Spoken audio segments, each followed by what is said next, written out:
Hello everybody, how's it going today? Glowplasma231 here, back in today with Jaden. Yeah. To talk about Level E.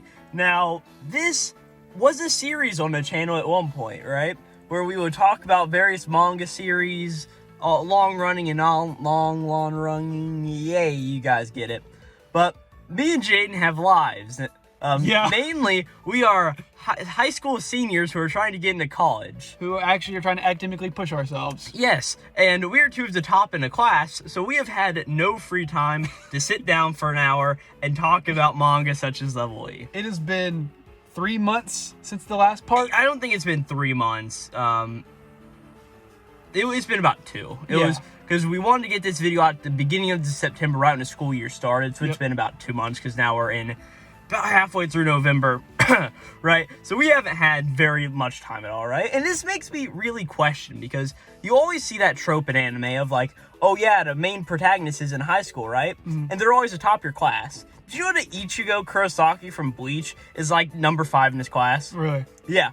And yet he's out fighting demons and devils all the time. Still has time for work. Yeah, and then he still has time for schoolwork while we're over here just trying our hardest. And well, the channel hasn't gotten uploaded on in about 3 weeks, so I think that's why I like Love is War's main character so much, Shirogane. He is the top of his class, and it's a very accurate portrayal. He is a slave to school. He has no time. Between his part-time job and homework and his student council duties, he has no time. Oh yeah, that is the true high school experience. So if we ever get a chance to review Love is War, I'll look forward to that.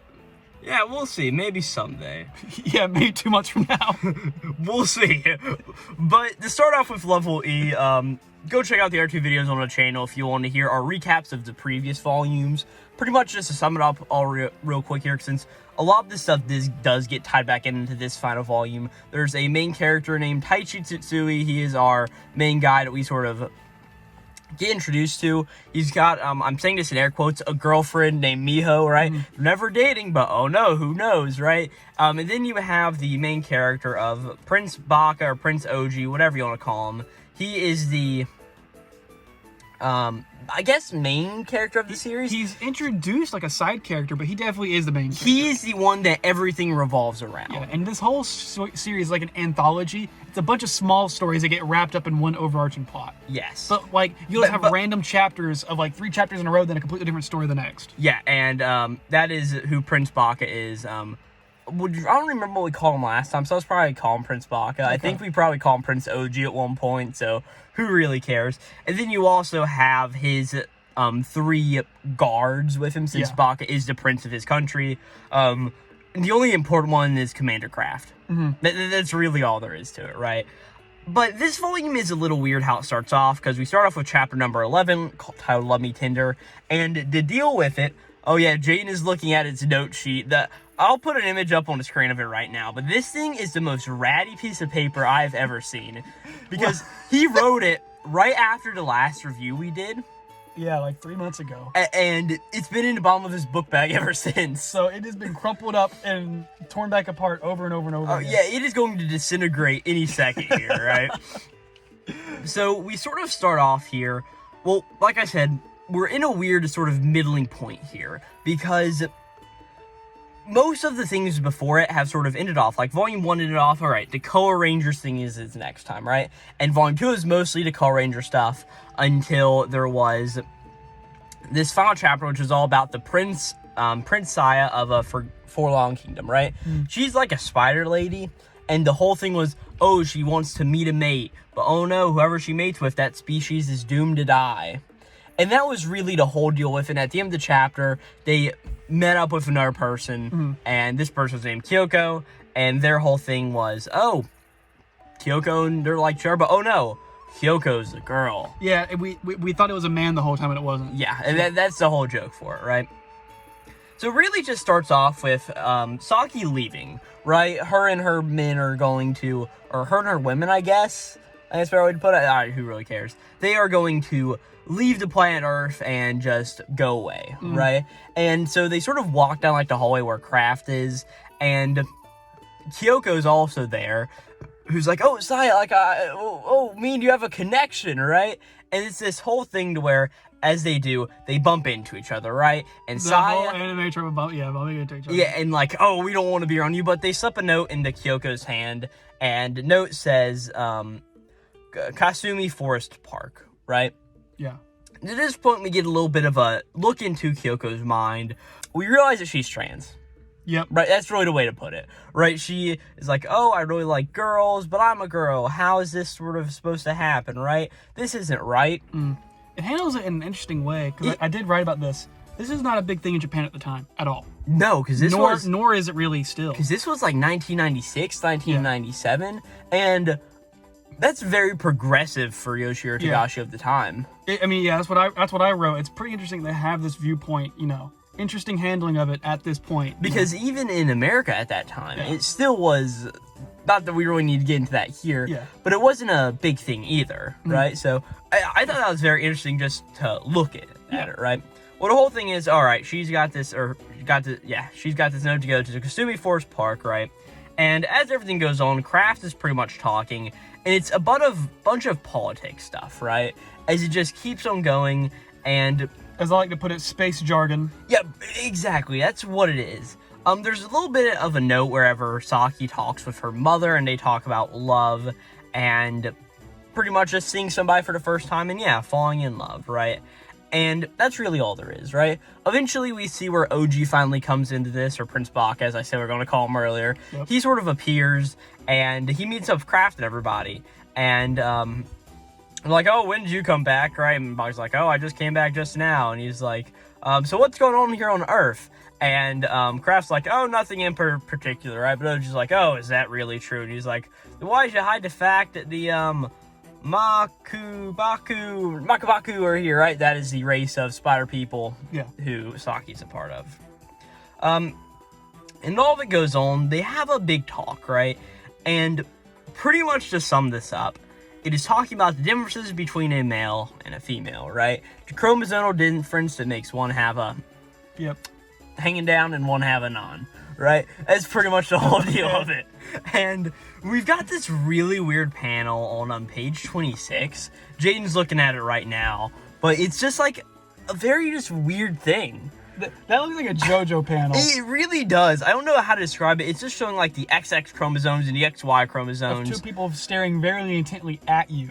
Yeah, and it's just really weird. But the whole idea eventually is that, oh, Saki has taken Kyoko and is doing a surgery to them, right? And again, all of the OG stuff was pretty much right. How do we turn Kyoko into a man?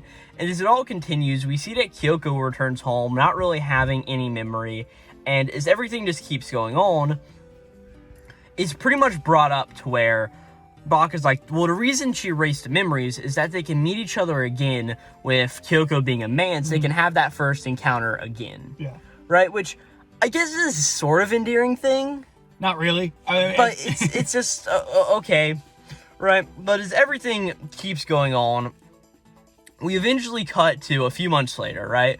Where there is Kyoko, who looks really weird, right? Yeah, I wrote JoJo proportions. Yeah, like really, like the big broad shoulders. The giant shoulders and the tiny waist. And then just like the tiny waist and like the hands in the pockets. They're walking by, and oh no, Saki and Kyoko look at each other, right? And they look at each other and it's all good. And then there's this really weird joke about how they're speaking an unintelligible language to each other, right?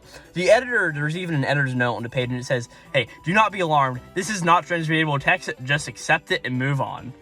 I'm noticing at this point also, that he must have ran out of time to get this chapter published. Look at this art. It is just sketches. I don't think so. I think that is just a design choice. Because as you see here, because, yeah, of course, like, recently this week that we're recording this, Eiichiro Oda, the author of One Piece, had this issue happen where he couldn't get the chapter done in time, so there's a bunch of sketch art in it, right?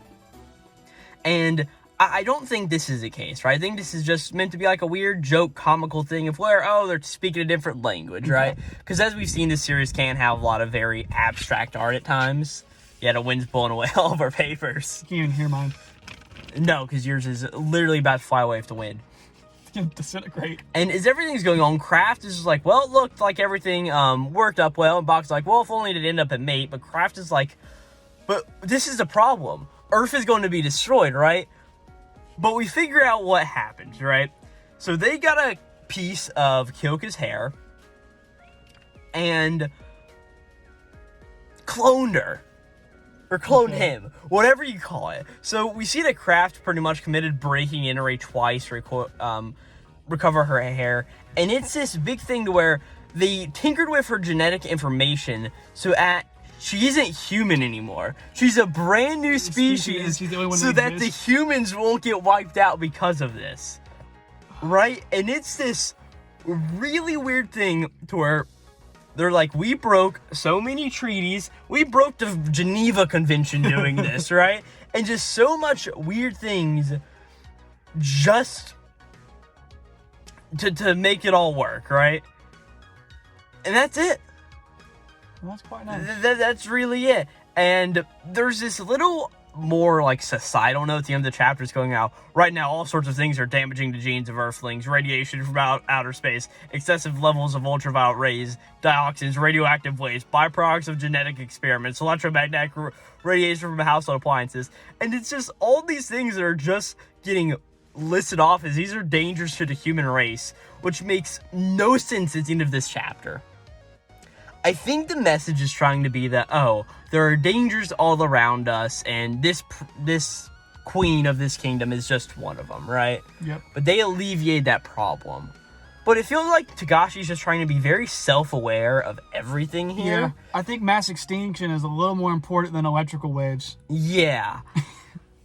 What did you think of this sort of ending? I mean, it was all right, I guess. I mean, I don't have very high opinions of level E already. Yeah, you don't. So my opinions are not the most optimistic, but yeah. I mean, it's a fine ending. I think it's interesting how they ended it. Yeah. I think my one problem with this is, as we'll get to the end, these two characters never come up again. Right? This is their end of the story. They were in it for about 2 chapters for this love story with a bit of a genetic twist. And that's really it. Yeah, it's kind of hard, though, to pull them back in when we know there's only, 6 chapters left after this? Yeah. So, no, 5. Okay. So, yeah. It's okay. I don't think this was a very strong point of this chapter, though, right? No.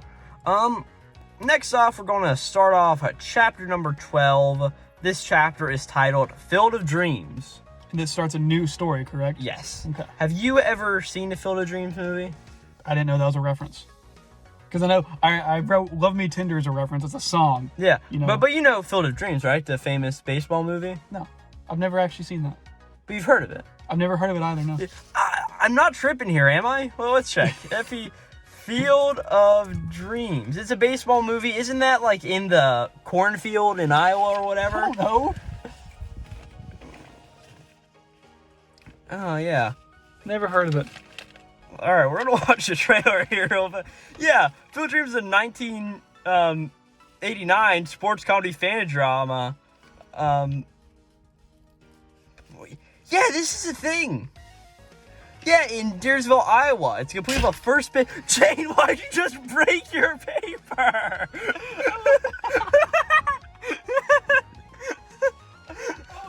I was stretching it out to read it.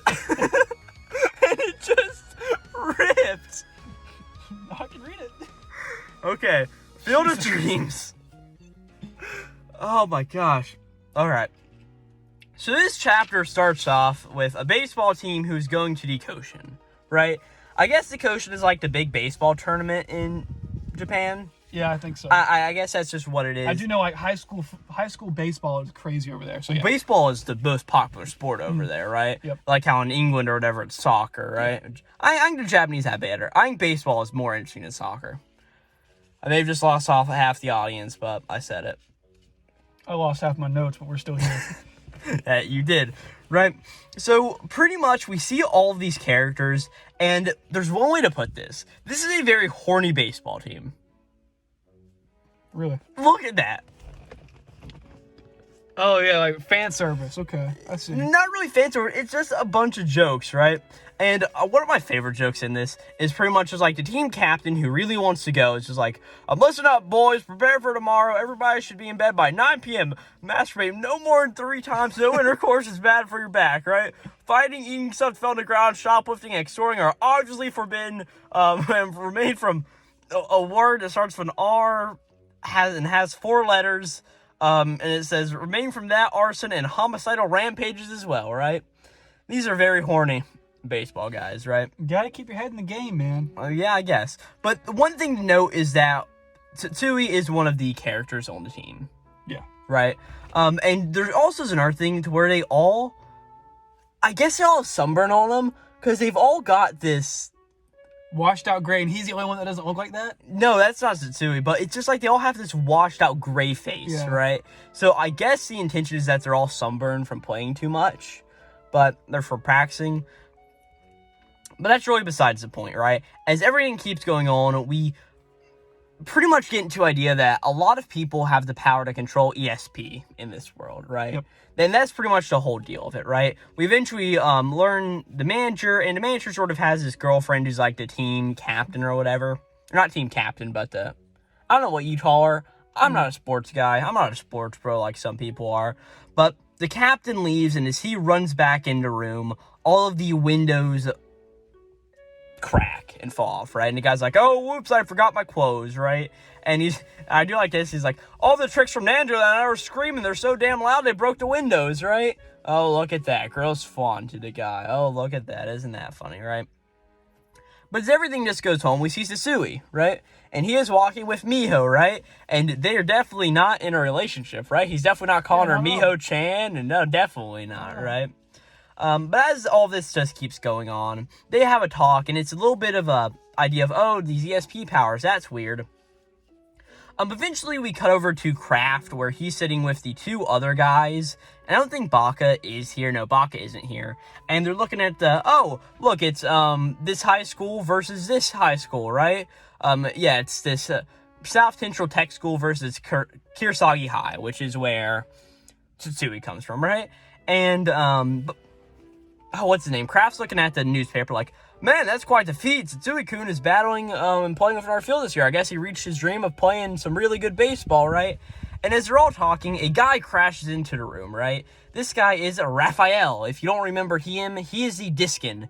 That was in, chapter 3 or something? I have no idea. I did completely forget about this guy. Do you remember the whole thing of, oh no, the dead guy in the trash can, right? Yeah. And it was all about the revolution. This is this guy, right? Yeah. I had a note that said, where did this guy come from? Someone was talking about that. Yeah, he is... And if you don't remember, the Diskin's all like baseball. That was the big thing. Okay. Right? So he's just like, oh, hey, Craftsman, something terrible happened, right? And he's just like, I was following the bus that Kirasagi, the baseball team was on, right? And it just disappeared all of a sudden, right?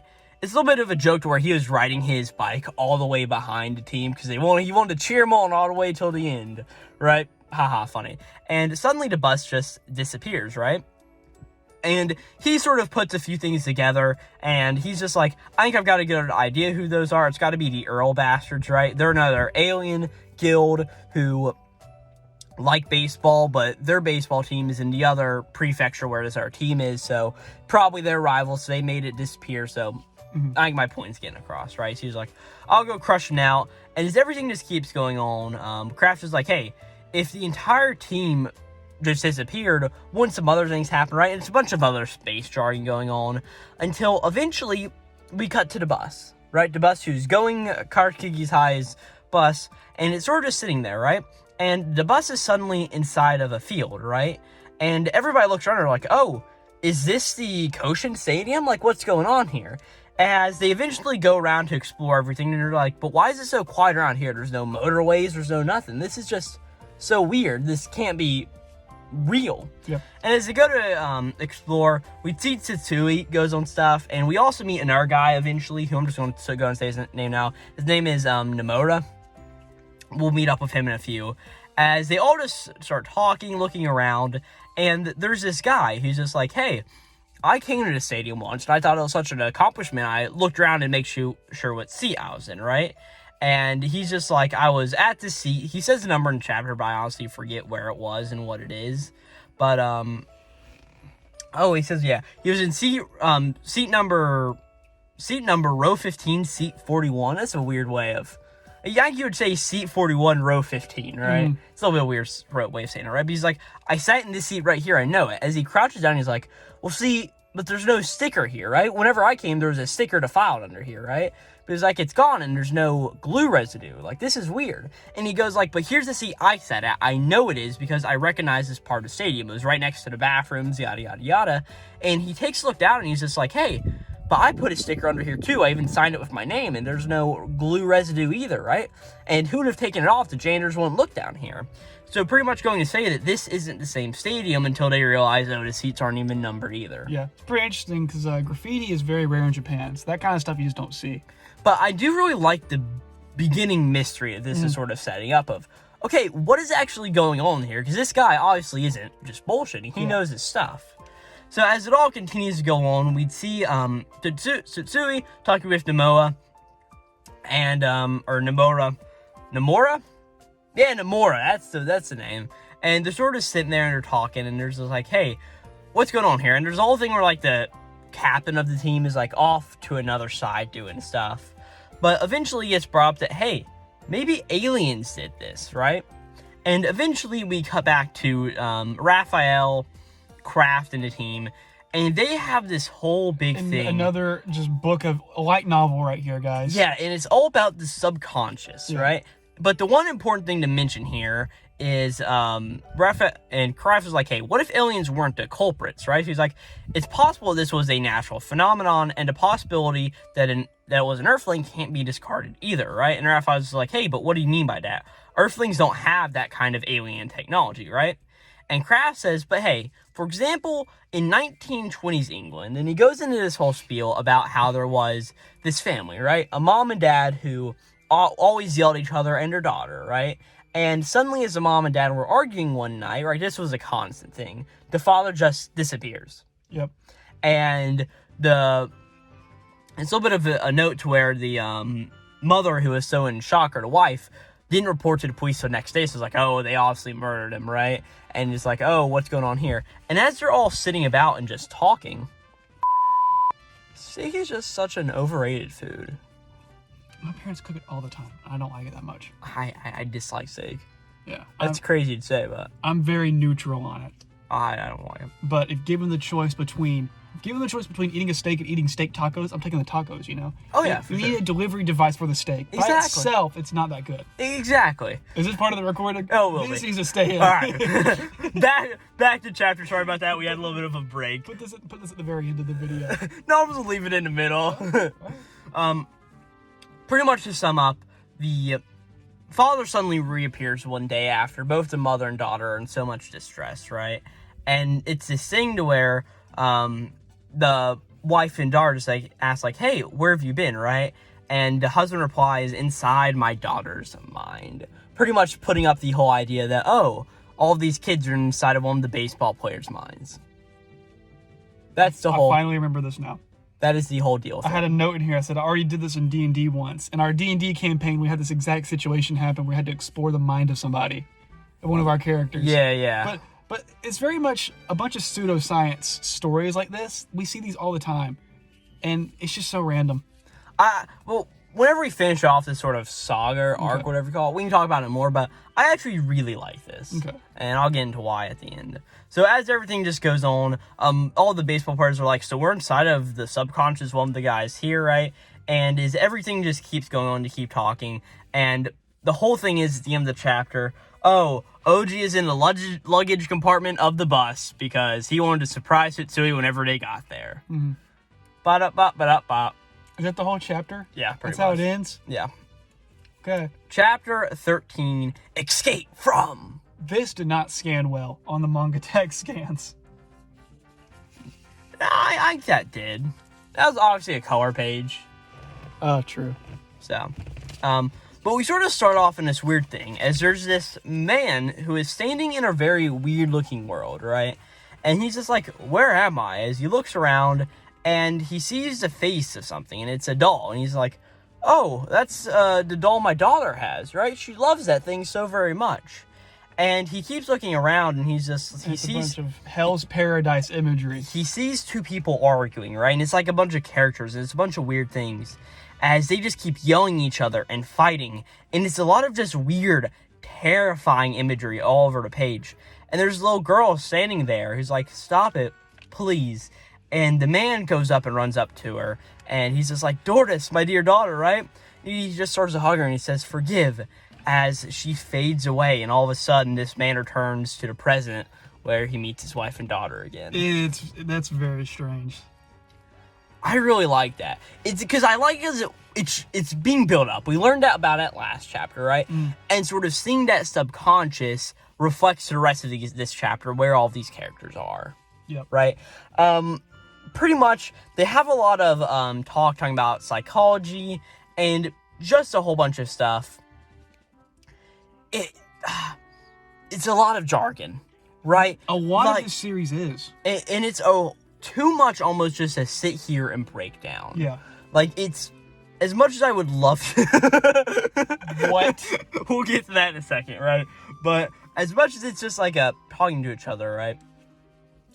I do enjoy the ideas, but it does get to be way too much at a certain point, and it's right? Another reason we kind of we weren't very motivated to finish this series is because these chapters take so long to read. Yeah, it is. Like, this volume is about like this is just a volume 3, right? This isn't that combined volume issue. This volume is about 250 pages. And how long's a normal manga volume? About 190. I was about to say. So it is just a lot more content. And not only are there more pages, this guy loves to write. There's a lot of dialogue. There is, right? But pretty much the whole reveal at the middle of the chapter before we cut back over is that, Tsutsui and Nomura are talking about everything, and Oji shows up all of a sudden, right? And it's sort of implied it's been about a year since Tsutsui has seen Oji. Mm-hmm. Right? And as all of theirs are going on, a lot of people start entering the stands. As the whole team's like, hey, who are these people? Right? Yeah, they're obviously audience members, right? But as everything just keeps going on, we see another guy, and he's just like, weird, I was supposed to be inside the bus. Maybe I was still half asleep whenever I woke up. He's like, but I've got my school uniform on, right? He's like, when I went to the school, they said the bus had left already. So it's obviously this is the guy whose mind they're trapped inside, because this guy is still in the world of that, as I'm going to call it the world of living, right? Okay. I made a Bleach reference earlier in this video. I'll continue making them. Okay. Dare me not to. Alright, so Jaden had to go off and do something real quick, so I'm just going to keep on recapping through the chapter. So pretty much what continues on to happen is that we eventually get to where Raphael and Kraft are, and they're sort of just going through, and finally Raphael mentions that, what's his name, Kraft, he's like, hey, Oji was in the ship with him, right? And I do really like this joke because the next thing we see is that Kraft has just completely crashed the car. I thought that was really funny, right? But as all of their talking, right, they eventually get to the Koshin Stadium in the real world, right? Or in the world of the living, as I just call it. And we see Miho's here, right? And Miho and Kraft have a talk about everything that's going on. And as they just keep on talking, it's a lot more of space jargon. And there's a lot of ideas, all right, of this true subconscious, what's on the surface of your subconscious, and then outside information that you can take in. And it's pretty much all to say that the person whose mind they're trapped inside of has a bad case of only having his mind on baseball, so his whole subconscious is wrapped up in this baseball. And look at that, here the faithful Jaden returns. So Jaden, you'll be proud of me. I skipped a little bit of the chapter for you. Sweet. So what chapter are we on again? We're still in 13. Okay, of course. So, but pretty much as it all goes on, we cut back over to Tsutsui and everybody inside the mind of one of the players. And, the stands are now full. And, no, the other team is here. And as they all start come out, it's this whole idea to where, okay, we are going to fight and we are going to win in this game. There's a little bit of this idea where OG's just like, hey, I came up with 3 plans about how I can get you guys out of here, right? And they all involve psychologically manipulating the guy on the outside to a certain extent. So Tsui's just like, oh, hey, you evil bastard, right? And he eventually tells him to screw off as, now we're back into living world. And the way it says is Miho just now talks to Kraft and everybody's like, oh, hey, aren't you going to watch the finals, right? And they're just like, no, we're not going to, right? But they're like, we're celebrating tonight. And she's like, oh, why? But as everything just keeps going, we pretty much learned that all of the characters came back to the present, right? We don't actually know how they got out, which is a decently interesting thing. But all of the characters' clothes were completely destroyed and tattered. So the idea is, yes, they played that game and they probably won in the mind of the thing, making him more relieved so he wasn't solely focused on the stress of baseball, letting them to come back. That is the assumption, right? And as everything goes on, they start to go out and they play ball, right? And we don't actually learn if they win or not, because the last thing we see is, oh no, Bach is still trapped in the mind world. That's why Kraft was happy, because they don't have to deal with Baka anymore. Whoop-de-doop-de-doo. That's nice. 3 more chapters, baby. Yeah. I really like that for the one reason of, it's an interesting way to introduce Miho and what's-his-face back into the story, right? As their sort of last hurrah, in a way. Mm-hmm. And I just did enjoy it for the most part. I do really like the mystery that was built up with, so where are these characters? And while it is a bunch of pseudoscience, right? And it's too much to break down in a simple video like this. It's not scripted. Yeah. It is a lot, but I did very much enjoy it. It is nice they finally paid off the baseball thing, because for the whole series we've known, he's a great baseball player. That is how that's the series description. Yeah. That's Tsui is a good baseball But we player. finally get an event related to it. Yeah. What were your thoughts on this? I know you haven't read the series recently and don't really remember, but what'd you think? I remember this being super confusing and not understanding a bit of when it was reality and when it wasn't. Yeah. It didn't do a very good job of distinguishing the two. I also briefly remember that you read this during one of our school periods. Yep. I think that probably affected it because I was at home. Possibly, but it's still it is a confusing. This is a very confusing series. Yeah. But as everything just continues back on... Do you know what it reminds me of? What? The Who Shot Johnny arc of our Steel Ball Run review series, which you can Go also check out that video. We'll have it linked in the description down below. Go click the like button and subscribe. All right, on to chapter, what is this? 14 of, what's it called? Level E. This chapter is titled Boy Meets Girl. Isn't that like a famous thing too? I think that's probably another song name. Yeah. So we pretty much see that, there's this mermaid princess, or not princess, but just a mermaid person, right? We pretty much learn that she is in an auction, and that she's being auctioned off to a lot of people, right? She is also called a twin-tailed mermaid. Pretty much that she's got 2 legs, and each one has a mermaid's thing coming off it, right? Pretty interesting, right? It's a lot of things where, okay, this is a bad guy, somebody has bought her and auctioned her off. She is a mermaid native to the planet of Homune, where 93% of the surface is covered by ocean, and it's been overexplored by poachers, making mermaids a dying out species. That's pretty much the whole deal of it, right? But as everything just keeps going on, we see that this mermaid is being talked to by the buyer, right? And the buyer's obviously a creepy scumbag. He's a sleazy guy. Yeah, right. And he's just like, you learned words, didn't you? Trying saying master. And he's just like, oh, what's on?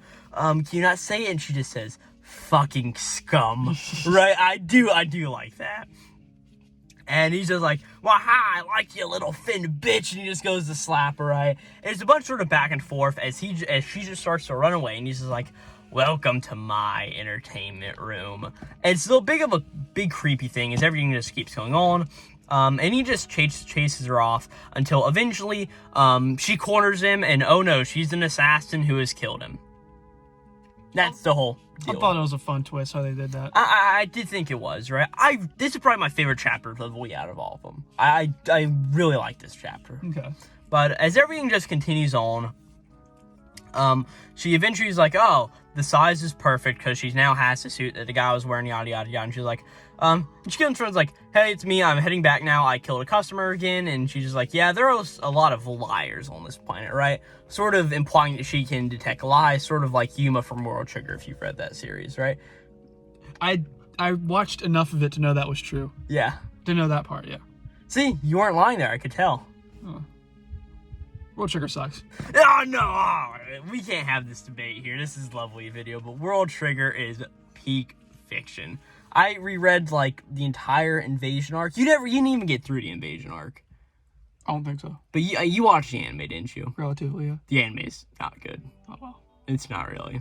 Animation's not that good. And they do a lot of weird things. Yada, yada, yada. Level E. Pretty much we see that the people who she's working with are also sleazebags. They're just like, hey, we can sell her scales, right? And as they're talking all of this, they're like, hey, but there's something we have to do before she comes back. Remember, they're like, oh shit, that's right. As they grab these things and they put them in their ears, he's just like, brain guards. As long as we're wearing these, we're honest people. Yep, it's more random space tech. There's a lot of random space tech in the series. You have not read Hunter x Hunter. No, I did. You watched it. I watched it all the way to where the anime ended, which is where go find somebody. I'll bleep that out just because how you said it, you're like, oh crap. That's great. But this looks like the antagonist of the arc after that. Okay. It really does. The fourth prince. God, I just realized that series is all about princes after that point. This series is about a prince. You think he has a, what's his name? Yoshihiro Togashi has a thing for princes? Possibly. Possibly. But this guy really does. I need to pull up a picture of him right now. Fourth Prince Hunter x Hunter. Yeah, this guy. I don't see it. You don't see that? No. Not at all. Is he not the fourth prince? I don't know. As you see all of his relatives, there's like 12 of them or something. Okay. He may not be the fourth one. I don't quite remember. But he looks very similar to that character. Either way. And then as everything comes on, we now cut over to, the Color Rangers. They're back, right? Yeah, I'm glad that they're back, the kids. Yeah. I like them. I did too. I really like the Color Ranger stuff, right? As we learn, the Blue Ranger is moving back to the United States. And all the Color Rangers are like, no, you just can't go by yourself. Why don't you tell us, right? And it pretty much ends up with them having a massive fight with each other. And as all of that sort of just continues, we see that the Blue Ranger is very upset because he sort of just, like, hurt all of his friends, and he doesn't want to do that, right? And all of a sudden, he's, like, banging his head against the wall because he's so upset. Oh, there's some rustling in the bushes. As he goes to look over, and it is the mermaid lady from earlier, right? She apparently is on Earth. I don't know if that other thing happened on Earth, or it seemed like it happened on a different planet, but it really wasn't specifically said, so who really knows? And then it goes, the Blue Rangers comes over. He looks like Gon. Yeah, completely. I remember writing that down. He does. Yeah, and she's like, hello, and he's just like, who are you? Are you hurt? And he's like, hang on, I've got this friend who can help you. And she's like, hey, no doctors or ambulances, right? But and she's like, I'm an alien. And he was like, oh yeah, I don't care. My teacher's an alien. Me and my friends all have little powers, right? It's a weird thing. But eventually he's just like, hey, I've got my friend. He can heal wounds. I'll come back and get you, right? But he's just like, oh, but crap. They're all upset at me right now, and I had a fight with them. But Delays is like, hey, find him right now and apologize to him, right? You don't have to bring him here. Just make sure you reconcile your mistakes, which is a very cool message, right? And she's like, you might not be able to see him in the future if you ever want to, right? Would you regret if that happened? And as he just sort of looks away, and she's like, sorry, I said too much. I'm hurt very bad, right? He's just walks, and he's like, no thanks, wait right there. And he goes and makes up with his friends, and that's the whole thing. And it's him and the Yellow Ranger still aren't on great terms, but it's like they're all becoming sort of friends again. And they go to where the woman was, but she has now disappeared. And it's a big thing to where to get into a few more fights, but eventually the Red Ranger's like, hey, guys, cut it out. Well, let's just be friends, right? If he's about to leave, we don't want that to happen, so let's make good memories out of our last times together. As it all continues, they continue searching till dark until they hear a gunshot. And they all go to see it, and they see the three guys all standing there, and of course the mermaid is on the ground, obviously bleeding out, right? And they're like, oh, did you kill her? And they're like, no, I avoided her vital areas. He's like, bring the mask, cover her mouth just in case. We need to keep her alive long enough to sell her body parts, right? But then the Color Rangers are there, and we see the White Ranger fixes up the lady so she's doing okay again. And as they all come over, he's just like, hey, kids from Earth, huh? Stop pretending to be superheroes or I'll shoot you dead. And as they're all doing this, he's just like, hey, we're in a business position, right? We can't do this. And it's a bunch of space jargon again. But the kids are just like, no, we're not doing that. The mermaid's like, hey, I just wanted to live in peace, right? And it's the more things to where these guys obviously killed her family. And I think what you're supposed to get from this is that the way it's said, she wasn't on good terms with her family, right? She is no longer able to see them, which is why she then went and said to the kids, hey, make up with the people you love, because you may never know if you'll get to see them again. That is the whole implication there, which I do like as an overall theme for the chapter. Yeah. And eventually, they just start to talk about lies, and he's just like, oh man, greed is truly a great sin. And they get into lie stuff, right? And she pretty much explains the lying capabilities. And eventually, the Blue Ranger puts his mask down, right? And he's like, well, if there's some sort of trick to it, and he just looks at him like, he's like, hey, when I look through this glass, I can see your true form no matter how much you hide it, right? As we see that this is true, because that's what she says, right? And everybody's like, oh, so it's true, right? And he's like, I see. And the Blue Ranger's like, 3 horns, bright red eyes. Look at those fins, huh? And you got a mouthful of fangs. You guys would be impossible to sell. And he's just like, there should be some sort of strange machine. As he looks in her ears, and of course, that's where the devices are. They go in to raid him, and eventually, they fuck him up, right? I do like it now because it's almost comical how quickly they just beat their asses, right? But as everything's going on, they're like, they were controlling sounds with this device, making it so everything they said sounded like truth. Which I do like that pseudoscience. And as everything just keeps going on, the mermaid asks about her other family, right? And Blue Ranger's like, hey, if you don't tell me, I'll kill all of you, right? Threatening them. And even if they don't say something, because they have to say something to determine whether it's a truth or a lie. But he says they sold all of them and they're all dead. And it is the truth, right? And she has this moment where, oh no, I'm alone now. And all of the Rangers sort of reach out their hands to be, oh, hey, this is good. As eventually, we get this really weird thing at the end of the chapter where the mermaid walks over to a quest site, right? Takes off her shirt so she's naked, and all of the kids get flashed. Nice. Right? And they jump into the water, and there's a whole joke to where the White Ranger's like, oh, she's totally my type of girl. Ha, ha, ha. And she swims into the ocean, and she sees images of her family in the water.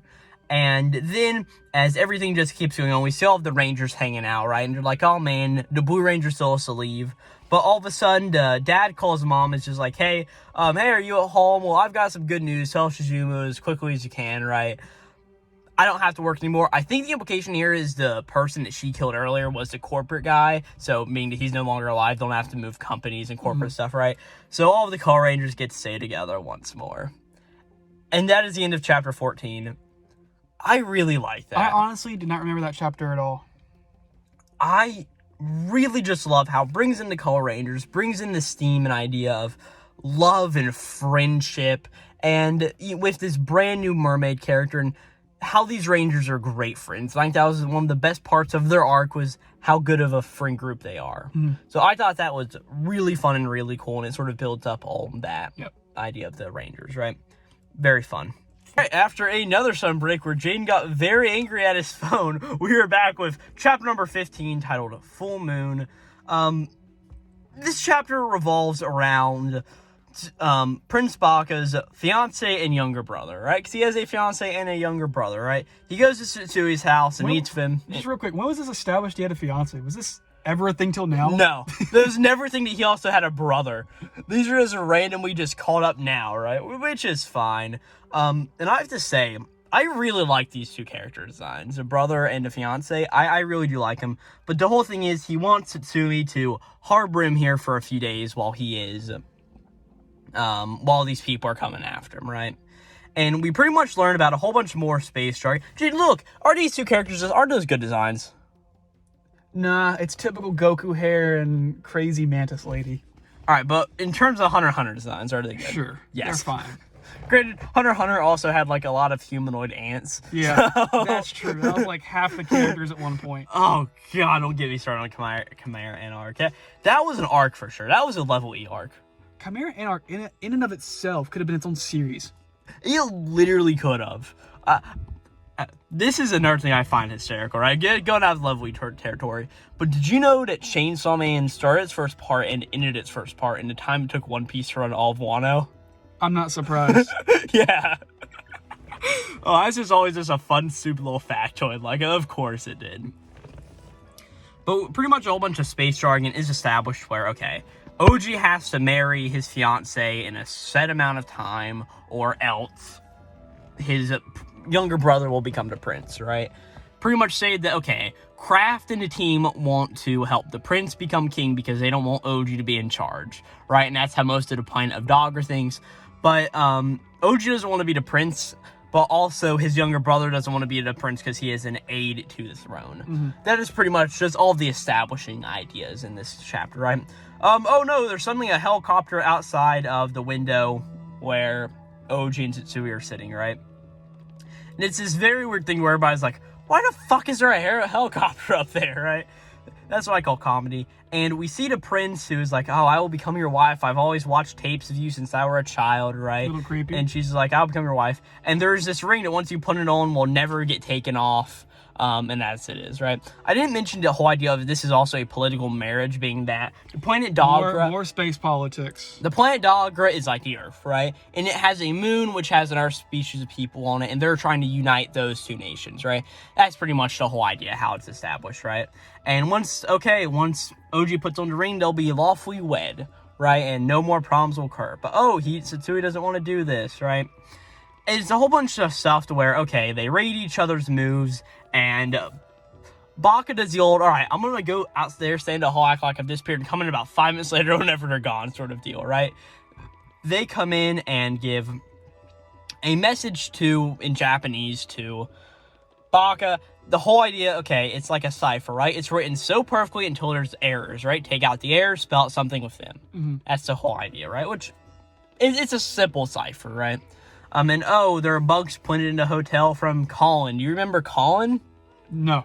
He is one of the other 3 guys with Kraft. Okay. Right? You don't need to remember it. That is literally so not important.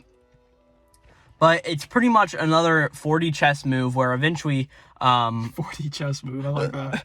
Well, it's where Bach is just like, oh, hey, well, I remember the prince or the queen or my fiance... Oh, she had 2 moles on her shoulder, right? Referring to the plant Dogra and the moon, right? And he says that while the room is still tapped, so she'll hear that and, because the whole other idea is brought up that, these guys may be a fake, right? So if they have these shoulder things, they may not be real or they may be fake, right?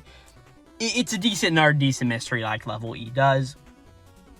As everything just continues, we just get a whole bunch more space politics until eventually, the note pretty much spelled out, hey, go to this peak at midnight on this night or whatever, and OG shows up to where the brother and his fiancée are, right? And as everything just goes on, they keep talking, and oh no, suddenly 2 fakes appear, and it's this whole confusing thing about, okay, who's real, who's fake, and pretty much just to say it right now, the woman who has a ring on her finger, she is the real one, right? Mm-hmm. But she's playing 4D chess to make Baka think it's differently because he's eventually like, hey, I'll just marry the bandit then, and in that case, I'll have a fun life, right? But it's really the queen and they marry each other. And that is really the whole idea at the end of the day. Kraft gets in a coma, haha, isn't that funny? But it's all about the real and fake, and eventually, she's like, hey, whenever I heard you found out about the moles, I was really happy because we learned that Baka, they've been in each other's lives throughout the video cam for a very long time. Yeah. It's decent enough, and they're just like, hey, we'll both cause chaos for each other, but that's just the people we are. Decent enough, right? And that is really all there is to Chapter 15. Again, a lot of space jargon that just we don't need to break down. If you want to hear about all the space jargon we're talking about, read the series yourself and come back to us in a year from now. Exactly. No, not you. Ha ha ha ha. It's gonna take a year to read the series. I too myself got that joke. eventually we get the final chapter titled Honeymoon. As we sort of start off with some narration just going, hey Yukitaka, which is Satsui's first name, right? Or family name. Family name. Yeah. I don't know. Japanese names are confusing sometimes. Because, like, sometimes in the series, they'll call him the wrong name from the beginning. So it's always really confusing, right? But he's just like, hey, Tatsui, how are you doing? Time sure does fly. It's been almost 10 years since I first met you. My daughter, Kana, is now 7 years old and appears to be totally engrossed in her readings and completely disregarding interactions with her parents, right? Very similar to how Baka was whenever he was a kid. He's just like, the new Dogger Monarchy is finally on track, so I decided to leave Kana with my parents for a while and go on a very late honeymoon with my wife. I honestly don't remember what his wife's name was, and at this point I don't feel like going back to the last chapter and remembering. But it's definitely not Nomura. Yeah. We know who Nomura is for sure. I don't remember. That was the other baseball player who helps Tatsui. That's right. Yeah, that's right. But he's just like, we don't really have any plans, just intend on wandering around the Earth and seeing various sites. He's like, the Earth must have changed quite a bit too. I hope I can stop by your place, right? They're just like, cool sentiment. Yeah, okay, after time passed, these guys are now good friends, and coming back from the interstellar, thing, whatever. Pretty much we learned that Earth has been invaded by aliens, right? But good types of aliens, right? There's good and bad aliens, and aliens have now flocked to Earth, right? And the whole thing is to where, okay, there's this tribe of bandits who, all right, you're traveling through their area, well, unless you pay a fine, they're not going to let you live, right? And that is the whole idea as they go through, and eventually there's this whole idea, okay, there are these bugs that live around, and they really hurt, and they'll kill you if you get near them, and the only way to... There's these bugs, that's the whole point of it, right? And the whole thing is that, okay, these bugs are actually really friendly, and they're really good bugs that OG may or may not have artificially created. It's a little bit of a weird touch point, but I'm fine with that as far as this series goes. In terms of finishing the series, this feels just like another chapter. It's crazy. I can tell you why, though, okay. At the end. It's a very common storytelling trope. So, but as it just continues on, all right, all these bugs are going on, and... pretty much we learned that OG bullshit this entire thing to get all of these people, all of these bandits to kill each other, pretty much. That's what happens.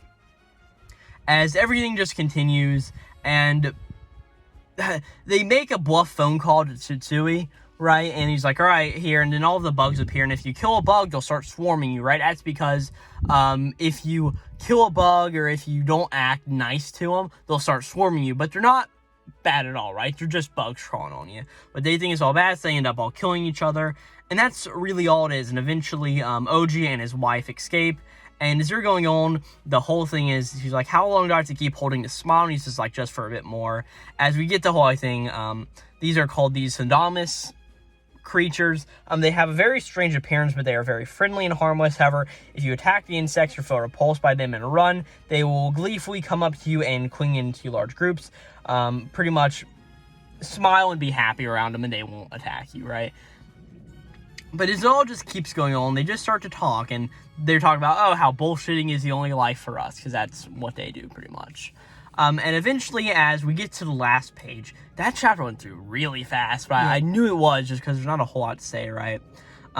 They pretty much say that, yeah, okay, the location is the third planet of the solar system, Earth, in this area of Hokkaido City, Japan, or of a blank city of Hokkaido, Japan. Pretty much as the Dragon Crowd was like, hey, is Kana also being a good girl up there? She's like, oh, really, Kana? And there's a little bit of a joke here, like, oh, go check the breeding room to see if Clive is there, right? You remember who Clive is? No.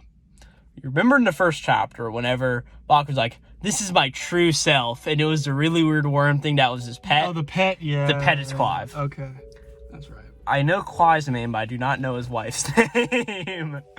But as it all goes on, we get to the final page of Level E, as we pretty much see that Tatsui is there with Miho, right?